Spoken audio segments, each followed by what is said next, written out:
Students, నిరుద్యోగులు, అన్నదాతలు, స్త్రీలు, వికలాంగులు అందరూ వచ్చి డబ్బు ఇచ్చారంటే అక్కడే చూపిస్తుంది ఈ గవర్నమెంట్ ఏమి పని చేయట్లేదు ఏ వర్గానికి కూడా.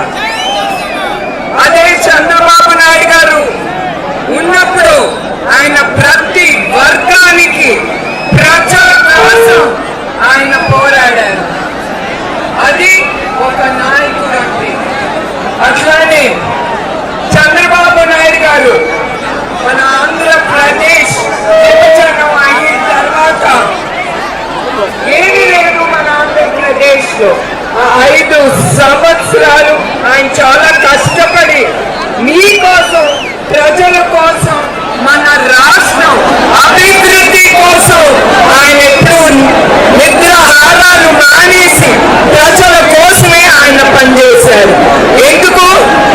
ప్రజలు మన రాష్ట్రం నంబర్ 1గా ఉండాలి యావత్ భారతదేశంలో, అది ఆయన కోరుకుంది. అట్లానే ఆయన అన్నదాతలు కూడా పోలవరం తర్వాత ఉద్యోగాల కోసం కియా మోటార్స్, ఐటీ రంగం ప్రతి ఒక్కటి ముందుకు తీసుకొచ్చారు.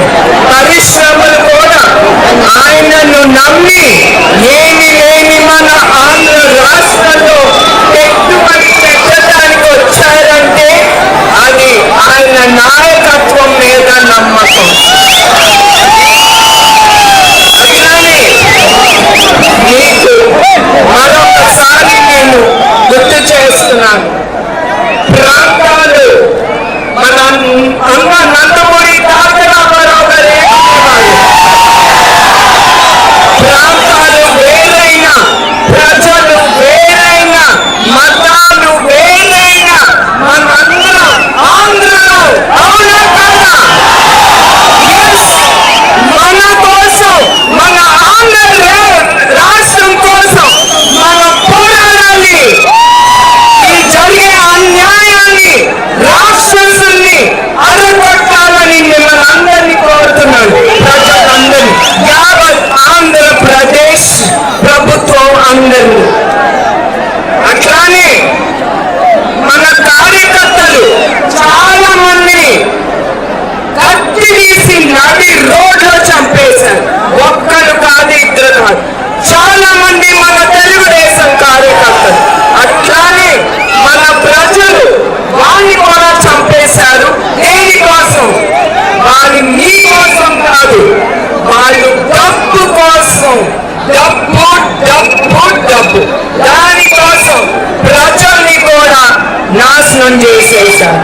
మీ బ్రతుకులో అంధకారం దించేశారు. రాక్షస పాలనను తీసుకొచ్చారు. రాక్షసులు ఏం చేసేవారు? ప్రజల్ని పీక్కునేవారు. అట్లాంటిది ఇప్పుడు ఈ రాక్షస ప్రభుత్వం వచ్చి ప్రజలందరినీ పీక్కునేంటాను. అది మీరు గుర్తుంచుకోవాలి. అట్లానే మనందరం ఒకటి